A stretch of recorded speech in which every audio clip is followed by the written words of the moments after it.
Erta turmushga chiqsang, ersirab qopti deyishadi. Kechroq turmushga chiqsang, o'tirib qoldi deyishadi. O'zingdan yoshi kattaroqqa tegsang, cholga tegibdi deyishadi. O'zingdan yoshirog'iga tegsang, yosh bolani boshini aylantirib yerga tegibdi deyishadi. O'z tengingga tegsang, xotinning orasida farq bo'lishi kerak.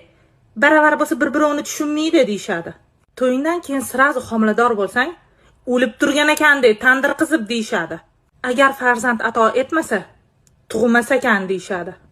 Boshingda ro'moling bilan sodda kiyinib yursang, ro'molli ichida ijod, boshda ro'mol borligidan orqani xabari bormi deyishadi. Ochiq kiyinib yursang, g'irtdek bu o'zi deyishadi. Ozg'in bo'lsang, ozg'inligingni, qaraqiltiruvligingni yesang bo'lmaydimi deyishadi. Asal to'ladan kelgan bo'lsang, semirib ketganingni qara, nafsingni tiysang bo'lmaydimi deyishadi. Bitta tug'sang, bitta bilan o'tib ketasizmi deyishadi. Ko'p tug'sang, voy ha deb tug'urar ekanday deyishadi. Ular avval ham gapirishgan, hozir ham gapirishadi, keyin ham gapirishadi.